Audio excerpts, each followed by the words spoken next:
Hey, y'all. Hey, y'all. We were just talking about trash. So, good evening, everyone. Good evening, Welcome good to evening, episode, good evening. episode. I mean, that's all right. That's episode all right. 69 of the BGKH Show with Dominion. And Epic. Exclusively on Vox Power 373.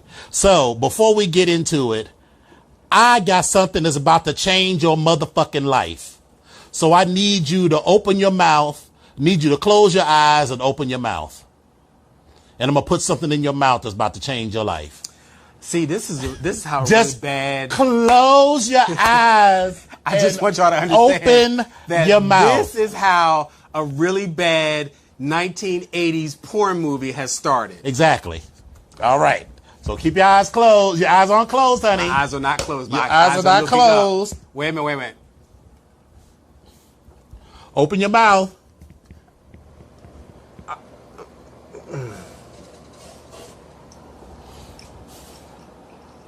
Your life has changed. There you go. Oh, no, girl, this one is yours. This is the one you bit off of. That's yours. That's yours. So now you said something wrong with my mouth? No, girl, but I don't. I can theorize where your mouth has been. And you gonna talk about my mouth? I mean, just because you got a lazy jaw. Listen. I'm just saying. I'm a ray of goddamn sunshine. I don't know what the fuck you're talking about. So, well, anyway. Lazy goddamn jaw. So hold on, let me get a bite. This is good. So, this is called a butter bar. And it is from my new favorite store, who is not a sponsor, by the way. But you can be. They would never be. Oh. My new favorite store, Balducci's. Balducci's is one of those fancy, rich white people grocery stores where you they've got like a pre-cooked food section. They also have like a regular grocery section where you can buy, expensive soap made from grass. Tide is like, a gallon bottle is maybe $10.99. This is like $40 for 6 ounces, some shit like that. Sure. But the pre-cooked food, because it's all like gourmet, is it. And this, girl, you gonna eat the rest of that, honey? I'm gonna eat the rest of it, but I'm savoring it. I'm savoring it. Balducci, I'm trying to remember do I remember seeing a Balducci's in Northwest, like upper Northwest somewhere? No, there are 3 of them in the area. One is apparently in Manassas. Okay. There's one, not in Manassas. One is in like Tyson's Corner area. Okay. One is on Old Georgetown Road in Bethesda. And one is right down by the water in Alexandria. So wait, the one in Bethesda, that's up there, that's going towards, what's that old mall? I mean, not the old mall. It used to be like a Dave Democracy Boulevard and all of that. Mm-hmm. Yes. Okay. All right. All right. Okay. All right. So, yeah. She was cute. So, I've been fucking these up. How many you got left? In this box? What? That None. box is empty. But, bitch, how many you got left? Do I need to come by and, just... There's plenty. There's plenty at the Balducci's. That wasn't what I asked, honey. We know that, honey. So, and you're welcome to go and get as many as you like from the Balducci's. Well, I appreciate you giving me permission to go and get as much Balducci's butter bars as I can possibly get.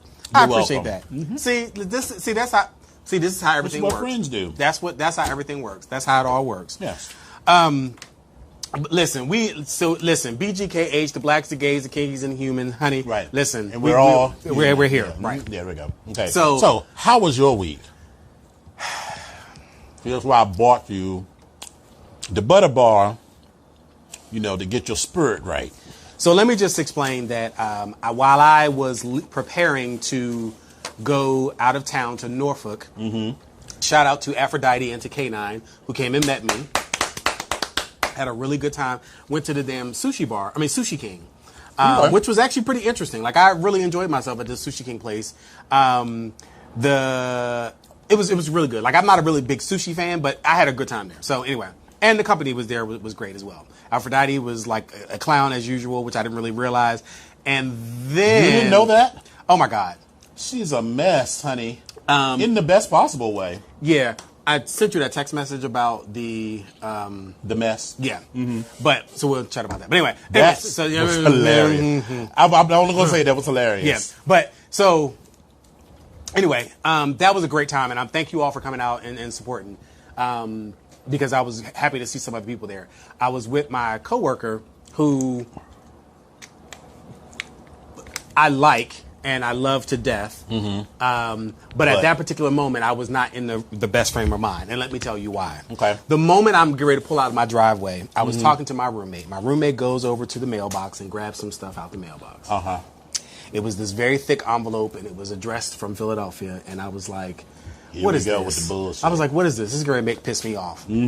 Well, to make a long story short, and I think take as long as you need. Because Because I was mad on your behalf when you told me about it. The long and short of it is, I got a letter from a family member, specifically my uncle. Yes. Who has gone to a lawyer to draft up a POA. Power of attorney. Over top of the one that I have. Okay. And revoked my power of attorney through this law firm that he's gone through. Now, I have several issues with this. Do he cheat him and how? I love my family, and I love the fact that localniggasdolaw.com. I love my family, and I love the fact that we all generally have we got that girl that good graduated. Relationships and good friendships and with people that will do shit for you. But you always know there's that one chick or that one dude that graduated at the bottom of his class in law school. When I say the bottom, I mean in a class of 100, he was number 100. He was like at the bottom of his class, and he preys on your uncle's older, on these older people who don't really know the law, and like, yeah, I could just write another power of attorney on top of a power of attorney that you already got. Any reputable lawyer would be like, you can't do that. So let me tell you some more. Okay. So I also believe that we have these friends that will just do shit that you ask them to do. Fine. And look, like the local dude that'll do the law. Let me be clear. That'll give you the prescriptions. Let me be clear. I'm never going to sit back and say that, I haven't had my run-ins with the law and people for whatever. I'm never going to say that. And this is how I was raised. This is what my family does. Whole epic and this is what the whole epic family is shiesty. So, just hold on, bitch. I'm going to come back to that. But in that same vein, I have a feeling that this is somebody that my uncle knows. And I mean, listen, whatever. I'm not, this is my thoughts. And I say this because the Dominion family is shiesty. I feel like we are the unshiesty ones in the family that don't even fuck with the rest of the family because we ain't trying to get involved in that shiesty I have to sometimes fight with my own shiestiness sometimes, but that's my own struggle. I do sometimes. I do. But anyway, so basically this particular letter, and it was two pieces. It was the power of attorney. It was also some Was there any misspellings in it? It was a Maryland financial responsibility thing. Not only were there inconsistencies in the letter, in the power of attorney, because it said it gives my uncle, my mother's son, power of attorney. There was also a question about, and I don't even know if I should be talking about those, but I'm going to say all this. I'm going to say this in as general terms as possible. There's a question about who these witnesses were on this particular form, because Boo Boo and Ray Ray from around the corner. Well, Boo Boo and Ray Ray's sisters from around the corner. And the problem that I have is, A, you are not a notary, meaning my uncle.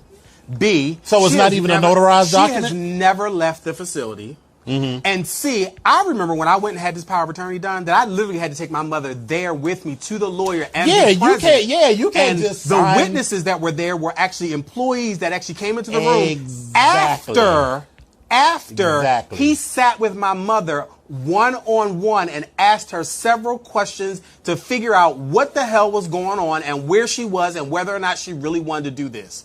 Then everything was signed. So, on top of all that, son versus uncle versus power of attorney versus I don't know who these chicks are from out of town, on top of the handwritten information on here, I done got pissed off. And this is what my drive down to Norfolk looked like. And another thing, fuck all you I'm bitches. Sitting in the car with, again, my coworker. I like him. I can even say I love him because he's cool. He's very cool. But at that moment, at that moment, I really wasn't trying to hear him. And it wasn't just him. Was it he talking anybody. some bullshit? It was just anybody. Like at this moment, I just needed silence. Like just quiet. And I really got like you was halfway about to be like, girl, here's a bus just stop. shut the You fuck need to up. get all the way to Norfolk because I got to turn around and go back to Philly and handle some motherfucking business right now. I will be there in time for the meeting to start on Monday, but I got to go and I got to go right now. And I literally had that because I had that thought after I got the text message from my little cousin. Oh, was that the text? Was this another text message or the one that you showed? I don't think I shared that. The text message. What she told you? Said fuck you? Yeah. Because okay. I was sitting there thinking to myself, because I picked the car up on that Friday, and I was like, I could turn around. I could just roll up this motherfucker. I could roll up on her ass and just meet her at her door. Say that shit to my face, bitch. Like, I really was at that point, and I was like, so again, all of this happening on top of my mother already being in the hospital because she had a UTI and all this other stuff, and unfortunately, you know, she wound up, it affects her behavior and all different types of shit. Listen, UTI affects you when everything is cool. But the difference is with her, she wasn't able to express what was wrong with her, what she thought was wrong. So then that kind of manifests itself in a couple different ways. So listen, anyway. I get all of that. I was pissed off. So we understand. We all know that your mother is suffering from dementia. You imagine a normal, if you weren't feeling well and you could express yourself, when you can't adequately express yourself, you lash out, and so that makes it more difficult. So I understand. So after being at the hospital with her for the couple hours, and the woman had stayed there the night before, and I told her I was leaving, trying to go to work because I had something to do for work. Next, we got all that. I'm in the car, and you now sitting there, you just flapping your gums, and I'm like, and then he wouldn't show up. And I was gonna suck his dick, but he just keep talking and talking. He literally was saying nothing more. Child, you probably would have stabbed him in the face. But literally, it was nothing that he was saying that I really wanted to hear at that moment. Right. And it's nothing that he would have said in any other moment that I probably wouldn't have paid attention to because I just wasn't. But I was in this headspace where I was like, I don't even hear what you're saying. Like, I don't even, I was just like, and at one point he fell asleep and I was like, oh, thank God. And I was just like, just let me process.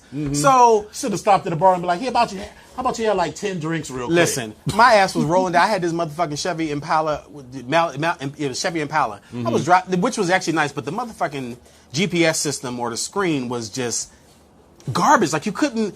It was so difficult to whatever. So I was just in a bad space. And so when I got there, I had to deal with the 94 participants that came up that I'm working with that were asking stupid questions. They asked me shit. And I'm just kind of like, y'all are making this more difficult for me. And I'm trying, and it's me. I realize it's me, but I'm just pulling away from shit. Now, I realized what I was going to do, which was contact my lawyer and figure out what was going on. The lawyer who actually wrote up the POA. And I kind of said to him, he had the same questions. Who are these people? What is this spelling? Why is this his son? What is this? And I was like, I expressed to him. I said, I'm not sure if this is somebody, a friend or family, and it's the lawyer. He said, oh, no, I know the lawyer.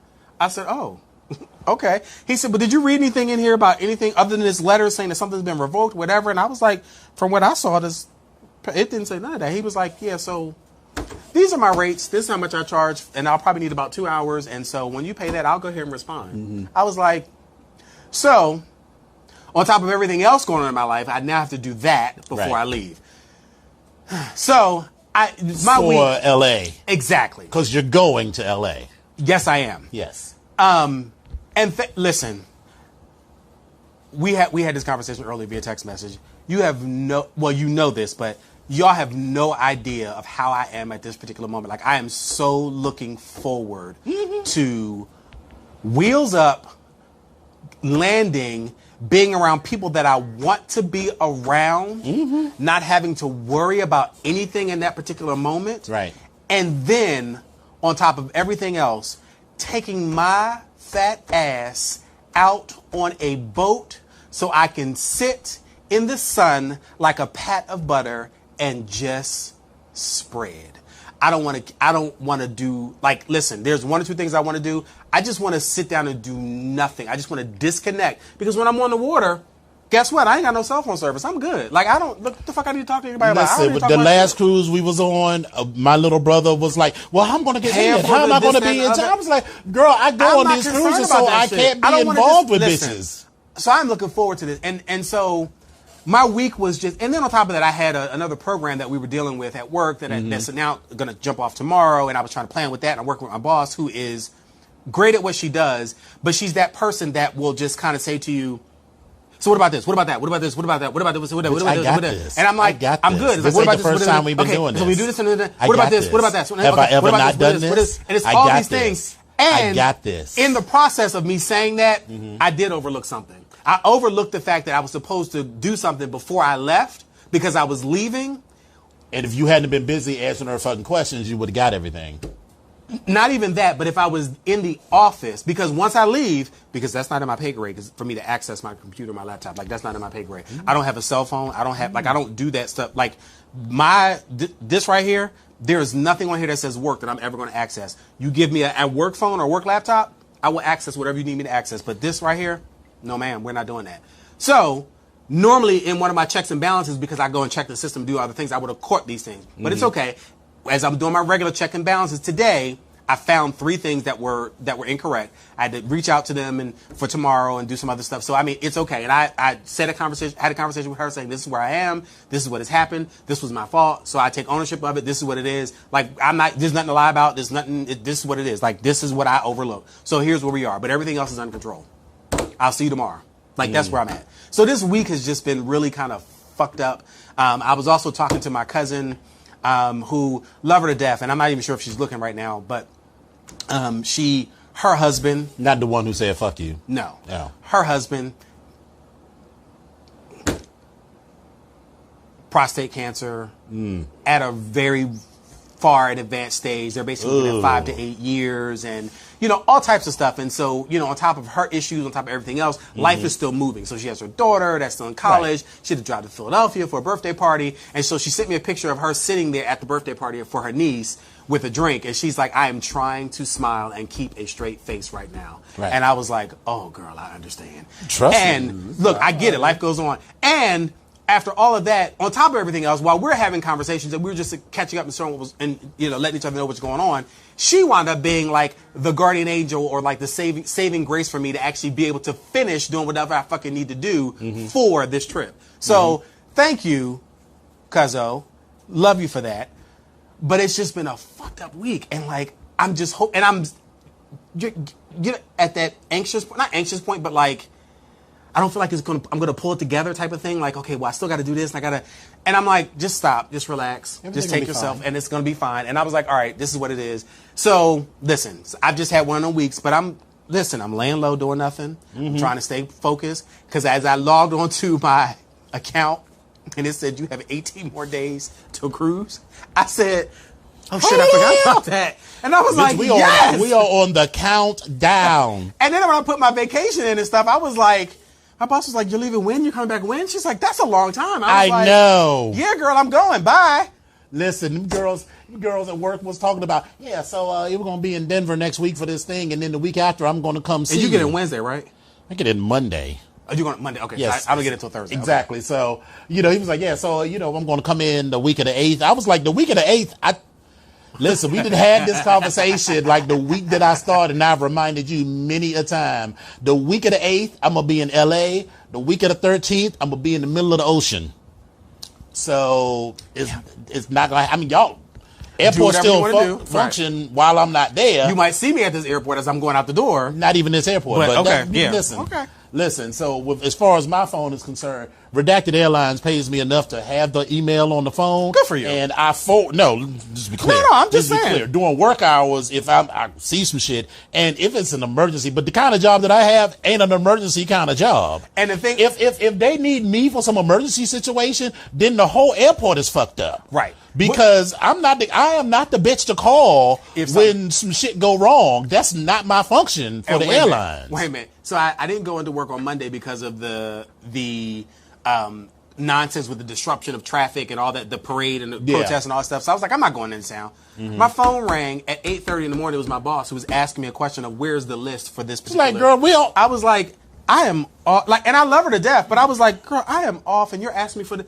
So, but then it dawned on me, she doesn't know how to work the system. She has no idea of how to actually get into this computer system and actually pull up the roster for it. And I was like, the last roster that I have is actually on my desk. Did she call you or she texted you or emailed you? No, she called me. Oh, I was going to say, because she emailed you, she'd be like, I didn't see the email. No, she called me. My email, my work email, although I can probably access it through MSN, but I'm not doing, and I've told her, I'm not doing that. When I started here, you all, because I left from one office to the next, that phone that I had, it went with it. So guess what? This position, I don't do anything.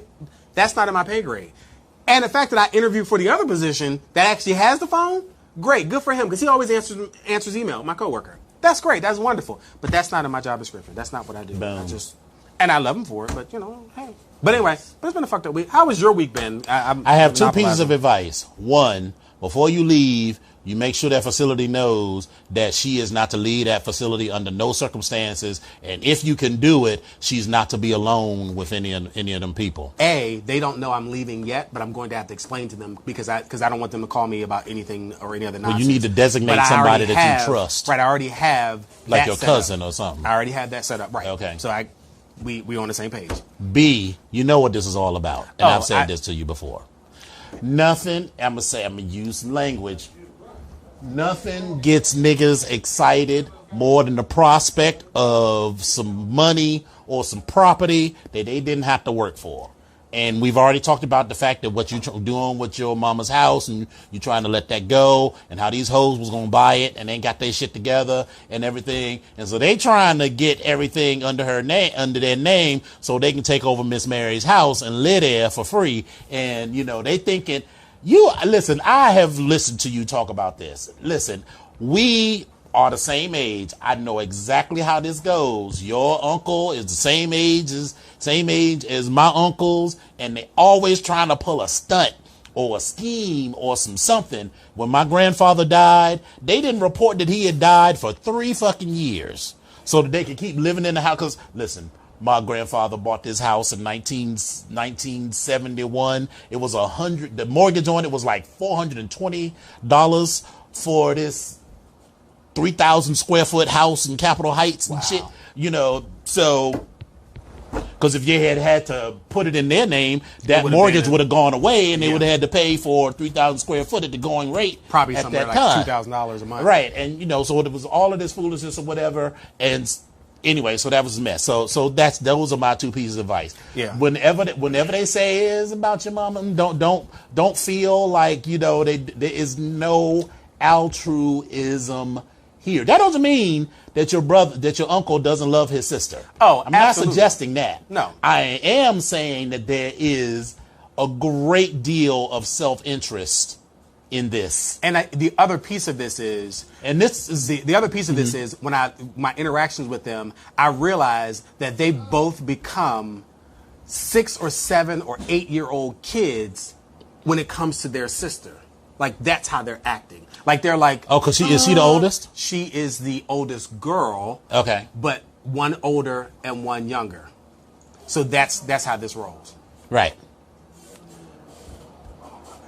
Yeah. So, listen, I get it. They want to protect her. They all, they want to be, I'm the big brother. Yeah, but they try to protect you from her fucking son. Her, and I'm like, okay, well... Nah, bro. If they were really interested,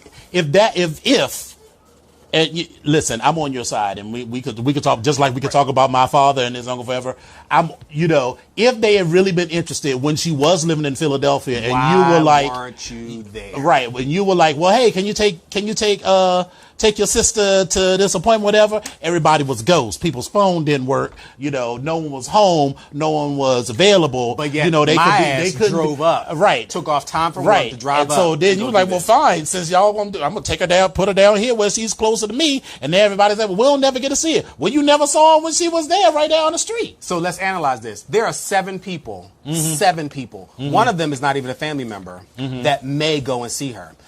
I'm going to give him credit as a he will definitely go and see her. The cousin that just said fuck you, she's not going to go see her, right? Because she has a daughter and she works and everything else.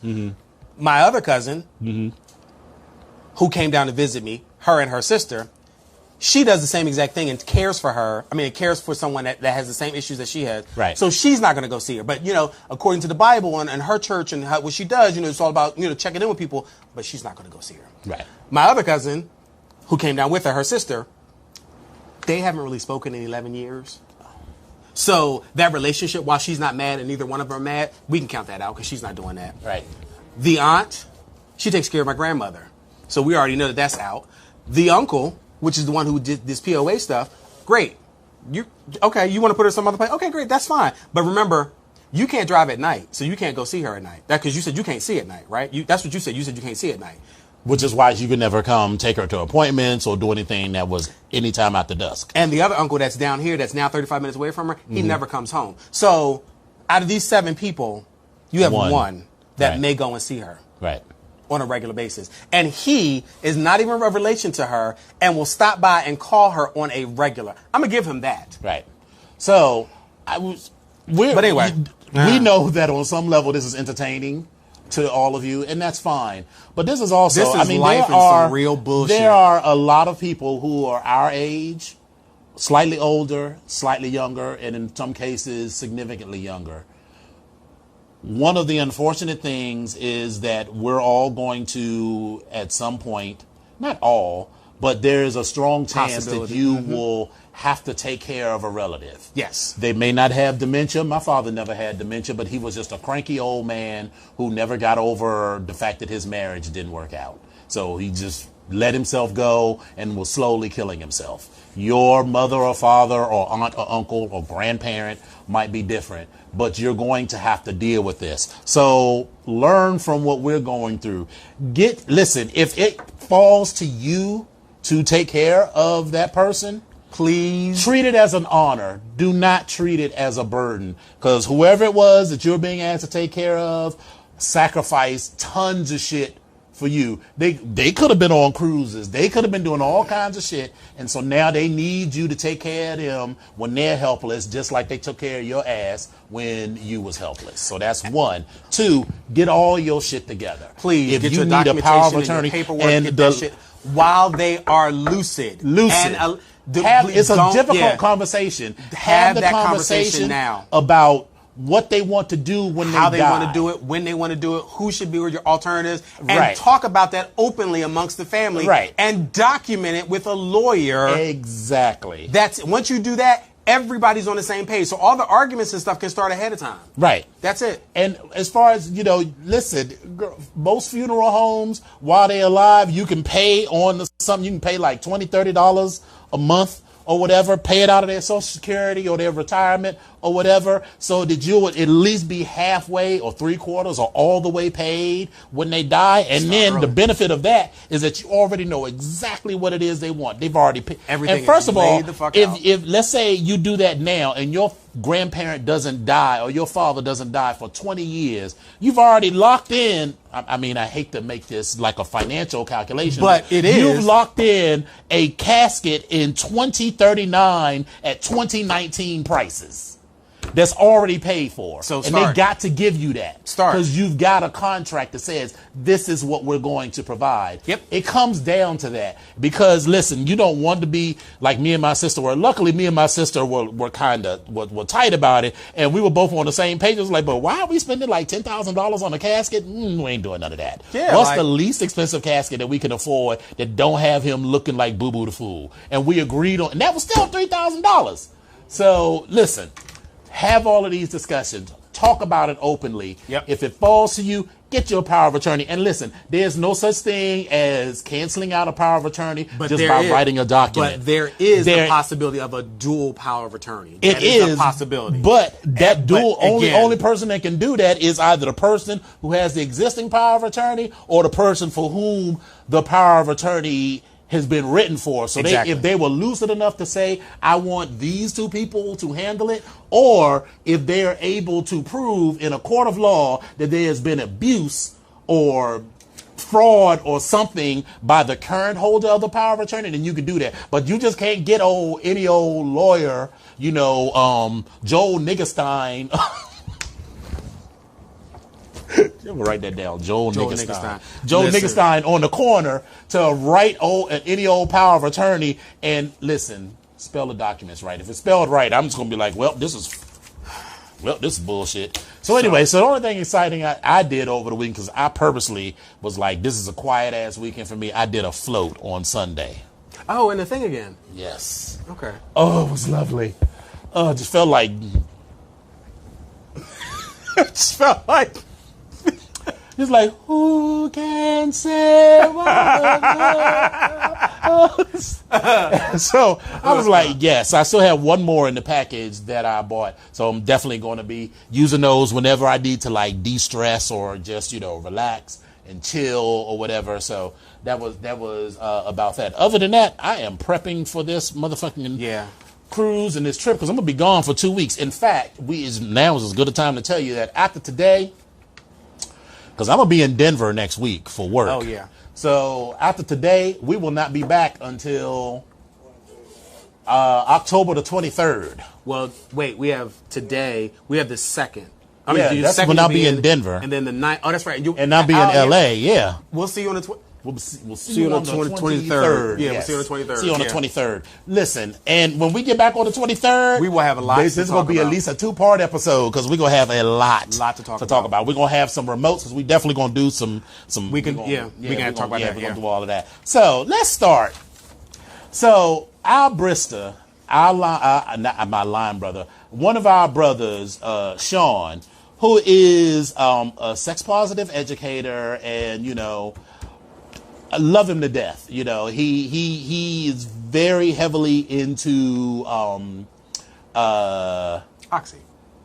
Okay. Yeah. All right. Just very heavily into not protesting. I'm trying to think of the right word. Social justice. Social justice around issues of people of color, around trans issues, and that sort of thing. So he said that he was online looking for resources, right?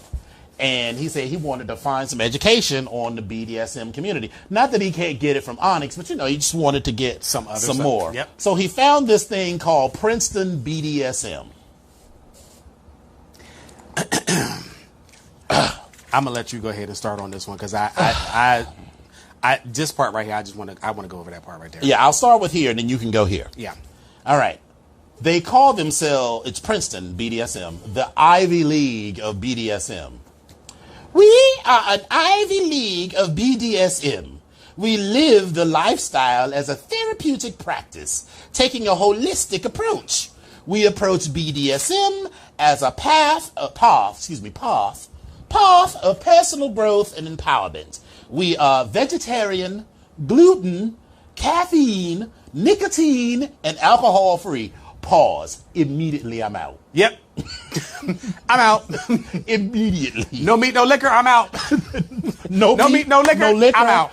Listen, I don't even drink coffee like that, but no caffeine, no nicotine. I mean, listen, and no gluten, no bread. Bitch, I'm out. I'm out. Anyway, we have an extensive facilities, 2 BD studios, suspension equipment, a 2-person sensory deprivation tank, dog cages, sauna, jail, massage room, stocks, St. Andrew's Cross, 10-person hot tub, which I'm not going to get in because I just already know that those vegetarian, gluten, caffeine, and nicotine and alcohol-free fools don't bathe. Where was I? Sauna. Well, no. 10-person hot tub and myriad instruments, which they never clean, I'm sure. Our services include master submission training, kinky dinner parties, full of bland, tasteless food, and lectures, which I'm sure there are plenty. We also have space for collaring ceremonies, rites of passage, and any other event. We are looking for open-minded individuals. Please hold that in mind. Open-minded individuals who are interested in evolving. Keep that word in mind. We'll circle that. Our trainees are held to the same high standards to which we hold ourselves. We'll come back to that as well. Mr. Epic, I turned over to you. Yeah, so here's where I'm at. This was under the facts, the FAQs, by the way. And as I looked at their page, I was trying to figure out, okay, I'm looking at the pictures, and I was like, I saw the little toys, and I was like, okay, this is an interesting collection of toys. And I said, okay, well, it's not much that I've seen, that I haven't seen, or I haven't seen other brothers that have this extensive amount. But I get to this FAQ page, and it says, ask these questions of how do I join or whatever. But no, girl, there was only one FAQ. Yeah, this is the only question. I'm sorry, normal FAQ pages have other questions, but this is the only question on the page. And it says, and I quote, can I become a house member if I'm overweight? So right there, I was like, This is some bullshit. There we go. Let me quote you what is actually on their page. It says, weight is a sensitive issue, and we acknowledge the physical, psychological, hormonal, and other difficulties associated with it.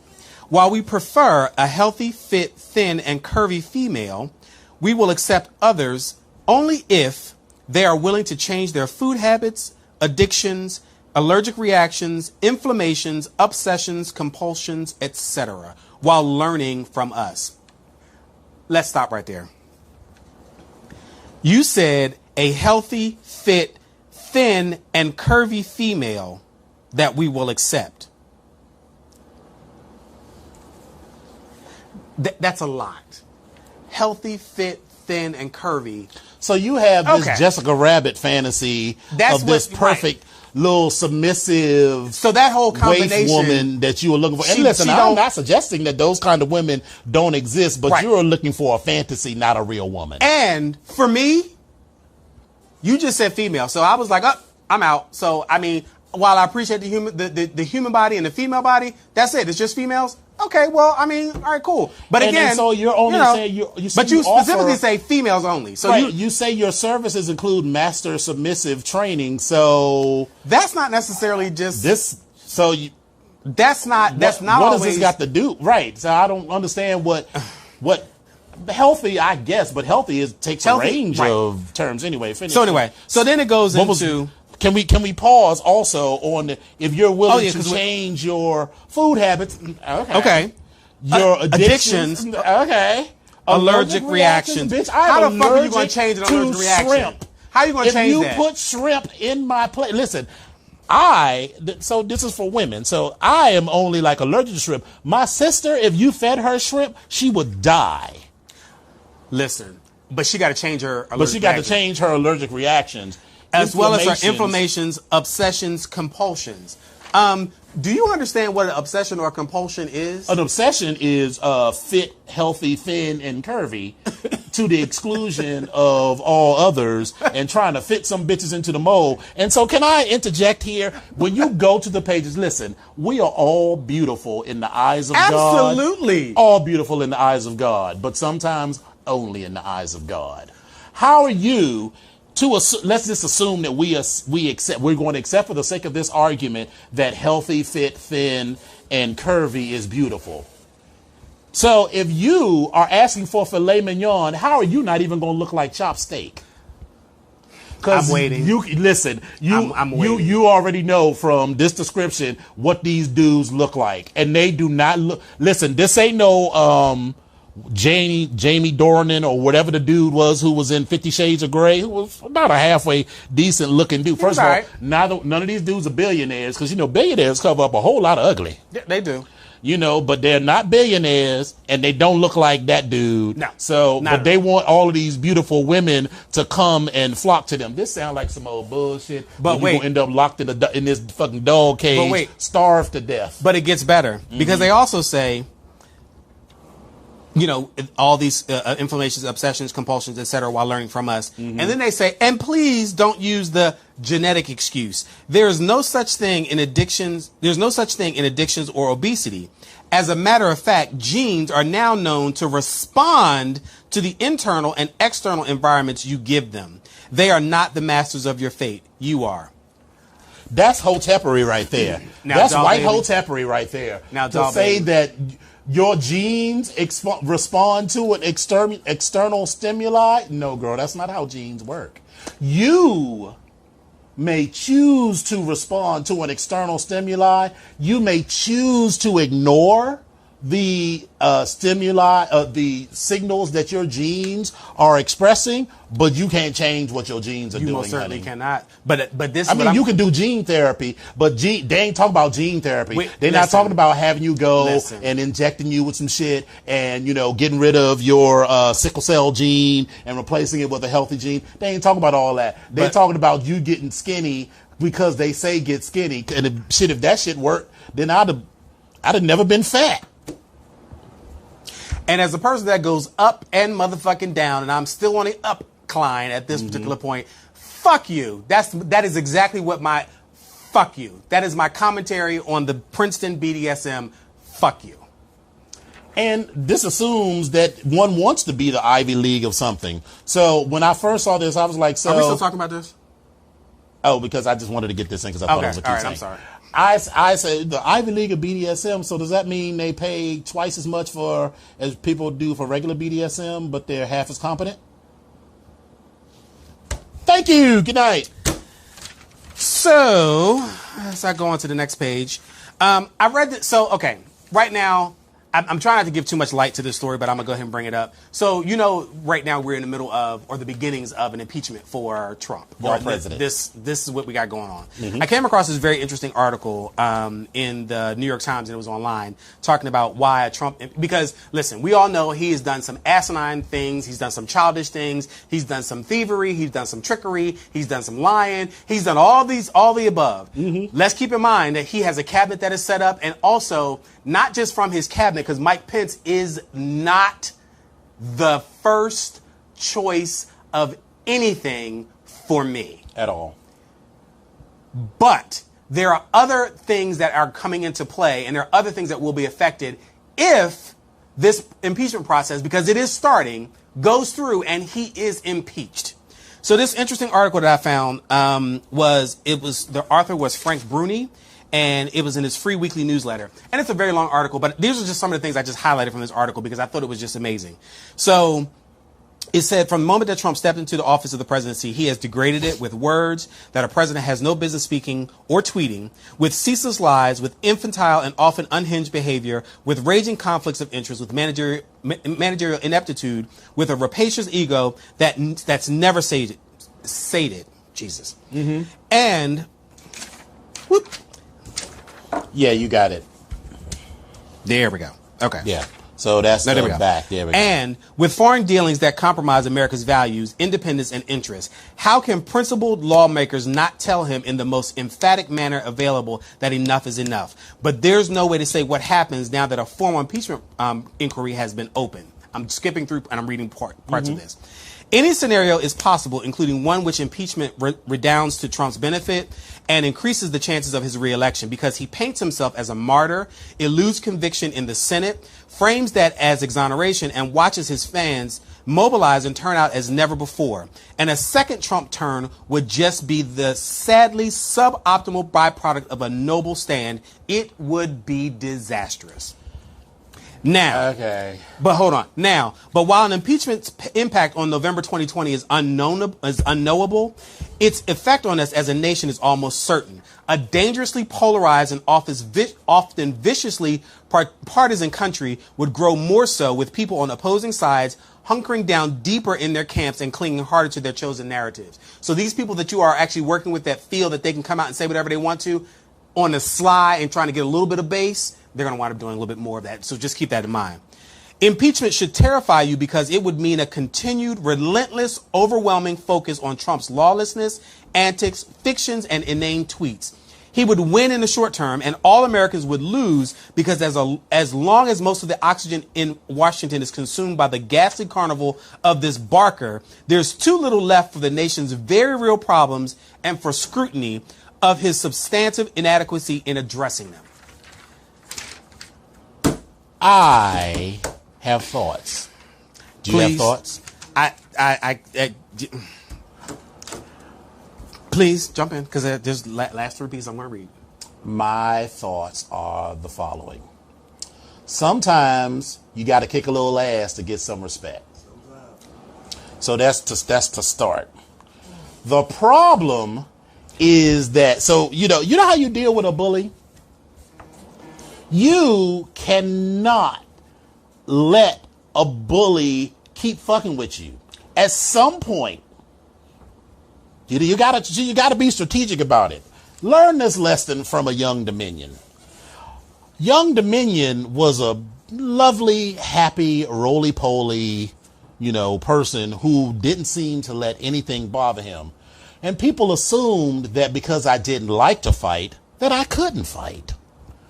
I was good for taking a punch until it got me in a position where I could get you. Case in point. His name was Bandrew Bummert, was his name. Bandrew kept pushing me, kept pushing me. He was making fun of me because I was in the 7th grade carrying a briefcase. My grandfather had given me that briefcase. I didn't give a fuck what anybody thought about that. Everybody else had a backpack. I had a briefcase. Kept all of my books in that briefcase. He kept fucking with me. We get on the bus, we get on the bus, we get on the bus, we get on the bus. He keeps pushing me, he's pushing me, he's pushing me, he's pushing me, till there comes a point where I know that if I get his ass, he can't go no further. So I just let him keep pushing me. Like a couple of times he knocked me down. Kept pushing me, kept pushing me, kept pushing me. I got up and clocked that motherfucker in the head with a briefcase full of books. That was the first time. The last time I got into an actual physical fight, freshman year of high school. Dude kept pushing me, kept pushing me, kept pushing me. Waited till we got to the locker room. We all in our underwear now. Very vulnerable time for me because, I hadn't gotten excited and learned to love the skin I was in, So, he's pushing me, talking about my breasts, my man boobs, and, flicking them and wanting to do all of this shit. Waited till he got in that corner. Took that locker door, slammed it into his head like 15, 20 times. So my point is, we have been pushed and we've been pushed. And the problem is that everybody, we got to keep our eyes on the goal here. Everybody that's on this one side of the coalition don't always agree on everything. But we need to put all of that other shit aside and move forward on this thing. Because they're united. They don't all agree on the same shit either, but they're all united in we hate Negroes, we hate gays, we hate Jews, we hate women, we hate trans people. Barack Obama was for all of that, and he was black. When people tell you, I like Donald Trump because he says with me, what he says is that he hates Negroes and foreigners. He says it in ways subtle and overt. Yep. And the people on that side will do anything to keep that man in power, including overlooking, shit that is like blatant in their face. That like if Bill Clinton had did half of it, and we're not even talking about the black president, if Bill Clinton had done half of the shit that this man had done, getting his dick sucked in the Oval Office would have been the least of his concerns. So that's what their coalition is held together. It's held together around the hatred of certain groups. So all those groups, for better or for worse, need to hold together. And we need to hold our politicians accountable. That's why America is not going to, there's lots of ways to get other shit done while, the impeachment is not the only thing happening in the whole fucking world. It's only going to happen if we hold the leaders in the House and the Senate, the House where we have that majority. Yeah, because. And the Senate where we could, at any moment. In another. Right. So we have to keep that pressure up on our leaders, and we have to force our leaders to grow the spines that we need them to have. Because if we back down once again, then hell yeah, they're going to feel emboldened. But this man responds negatively to pressure. So you keep fucking up. We keep apply that pressure. He's going to keep fucking up. And the last thing I'll say on this, child, he released that transcript today. Like he was like, I ain't do nothing. And here go this transcript where he literally did he kept saying, I never said anything to Ukraine. First of all, why the fuck are we asking the Ukraine of all nations? Why are we asking Ukraine to dig up dirt? I understand. I'm not agreeing, but I understand if he had been like, hey, Russia, I need you to get this dirt. He did that because he held back. He said that if he didn't, well, he didn't say that. So he extorted them. Basically, he extorted them because he was holding back funding for them. So yeah, I know. I was just being rhetorical. So so literally, he said, I never asked him to do anything. And he's literally, this is the redacted transcript of the conversation. And in the redacted transcript, he literally says all the shit that he said he never said. So when we see the actual unadulterated call, I can't even believe what's going to be in that. This is an audience of idiots, and they're protected by people who are so invested in white supremacy and capitalism that they will do anything to keep this man in power. But we have the numbers. All we need is the will. Right. And we have to force those who we've elected, and even if you didn't vote, you still got to do whatever you. Let's change that because your ass needs to vote. Right. But anyway. So I'm sorry, I didn't mean to cut you off. No, that was it. But so my closing argument is on this is the best picture or thought that I have of this man, Donald Trump, is that caricature, not even a caricature, but it is a caricature, but it's the actual balloon of him in a pamper with his little red hair going up to the side. He's looking like a baby. That is the best visualization that I can think of, the best image I can think of for him, because that's exactly how he acts, like a spoiled, pampered child. But that's my... Yes. Anyway. On to some more positive things. Yes. Today, September the 24th, 32 years ago, in 1987, A Different World premiered. Yes. Can you believe that? It's been 32 years? I know, right? Like, listen, if you've never watched A Different World, it started off with Lisa Bonet. It was a spinoff from The Cosby Show. Yes. Where Lisa Bonet went to college, or she went to Hillman. She went to Hillman College. She was Denise Huxtable on the show, on the Cosby Show. Yes. And then she wound up going to Hillman. Her first year. That was both Cliff and Claire's alma mater. Yes. And so she was there. She had 3 roommates. Or was it 2? She had 2 roommates. Phoebe, was that? It was Phoebe Cates? Marissa Tomei. I get them all confused. You know what? Yeah. Marissa Tomei. Yes. And was Cree her roommate, or was she just in the dorm with him? I can't remember. Freddie wasn't even in the show at first. But there was another girl in the dorm with her. I thought it was Jalissa.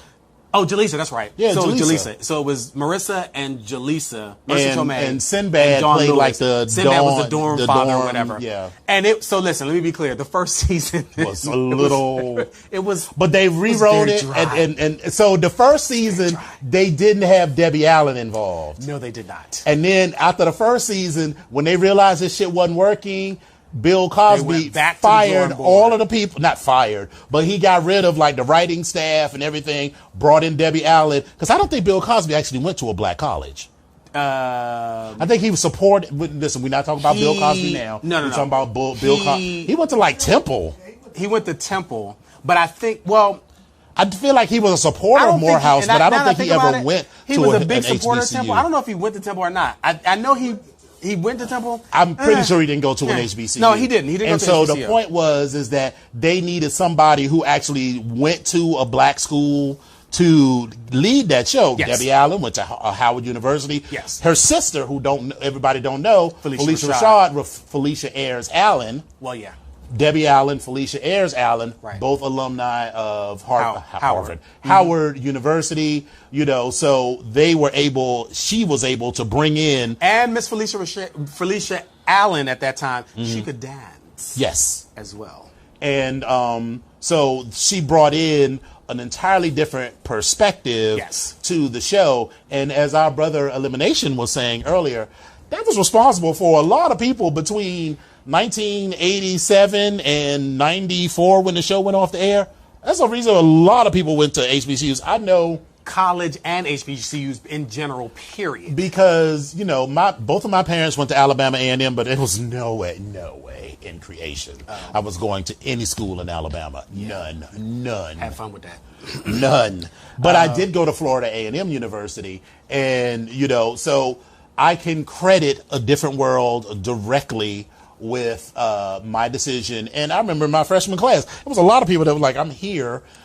Well, a lot of reasons, but it could also be tied to the positive portrayal of life on an HBCU campus at A Different World. Now, the indictment to HBCUs is that, and it's not just FAMU, but I know a lot of people that was like, my experience at North Carolina A&T, Howard, FAMU, Morehouse, Spelman was not like that at all. Right. Them Negroes was just there to do a job. They weren't like, the janitor who happened to have a couple of $1,000s in the bank, and when you couldn't pay your tuition, he lent you the money and was like, pay me back whenever, like he did for, what was the black girl's name? The dark-skinned girl, Kim. Kim. Yeah, like he did for Kim. That don't happen, girl. If you don't have the money, you out. Yeah.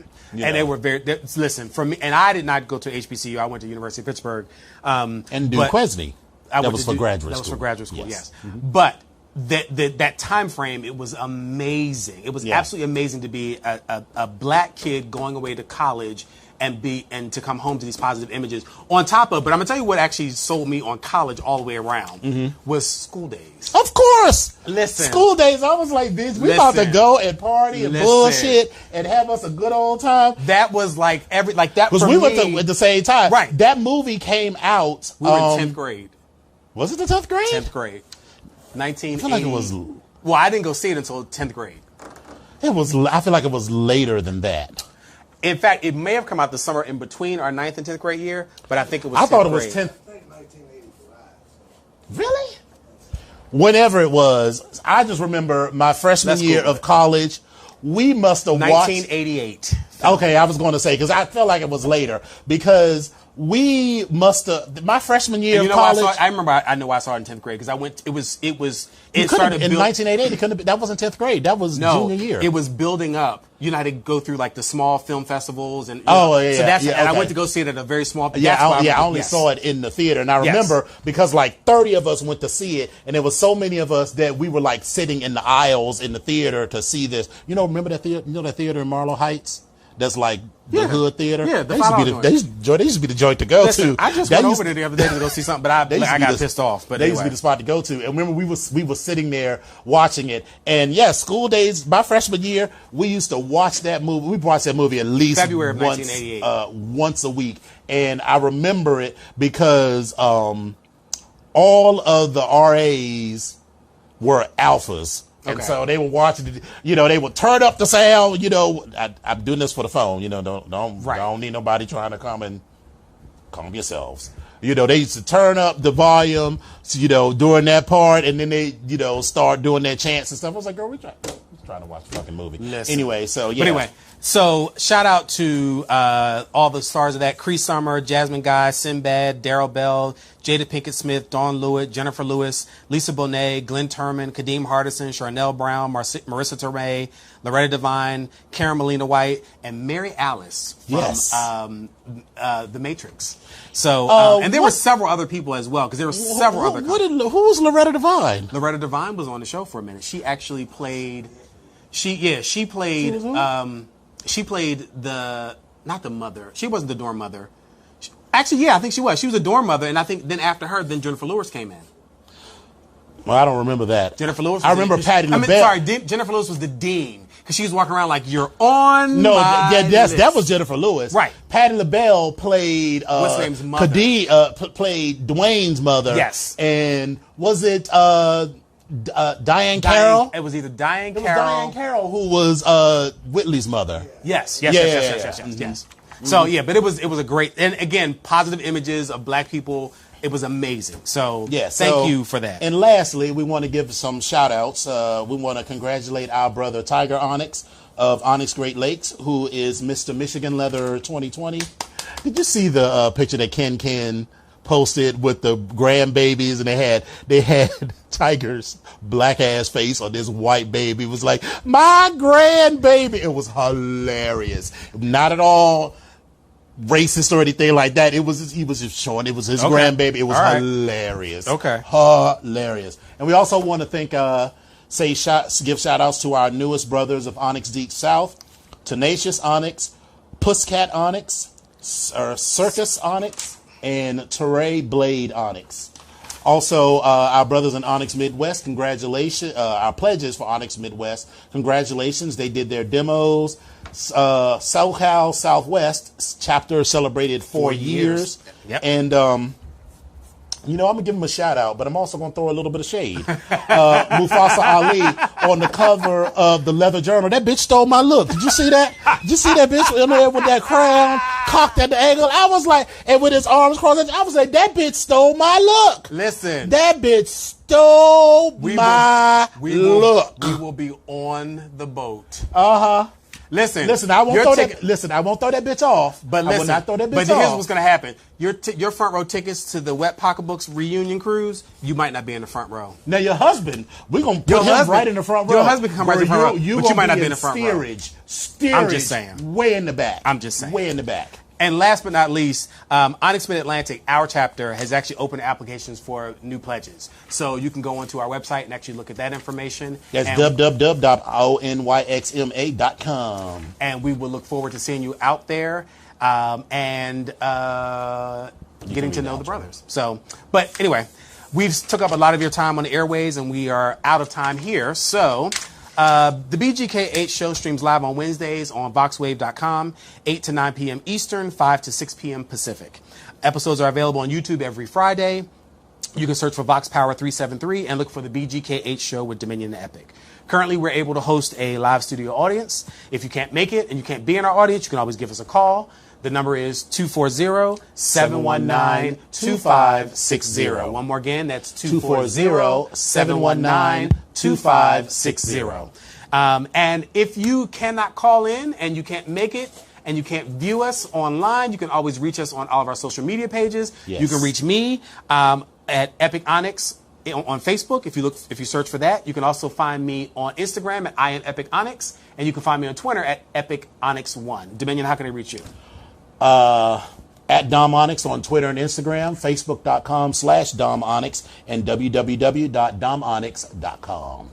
So, today has been a great show. It has been. It's always a pleasure being here with you guys. We are going to be out and about. So for the next couple of weeks, you guys are going to catch some reruns. And remember, we won't be back until the 23rd of October, where we will have lots more to talk about. I'm going to talk about, there might be slight shenanigans in Denver. There's slight. Oh, because I'm only going to be there. We're in Denver. Okay. Yeah, because I'm only going to be there overnight. I was like, bitch, you are set up for shenanigans. There's going to be lots of shenanigans in LA. And that's even before we get to Blackout. When Blackout starts, there's going to be shenanigans. And then on the cruise, my slave and my sub are coming. And there's a few other people on the trip who want to, get their backs broken in. So the cruise is going to be shenanigans. I am sitting here with my halo, and I am just, as he mentioned earlier about him being a ray of goddamn sunshine. It's a lie. I am the sprinkles of baby's breath from all the cupids that are strumming their harps. Well, on that lie, thank you all for coming out. God bless you and good night. Mwah. Business owners looking for a place to advertise your business and promote your products and services? VoxWave is the right place. We have over 10,000 views a day and 70,000 listeners a month. For more information, contact Reg Gaskins at 240-832-4455. VoxWave now features a streaming radio media player on our website's front page, where local artists can get their music played 24/7. For more information on getting your music in rotation or to perform live at our studio, contact Reg Gaskins at 240-832-4455.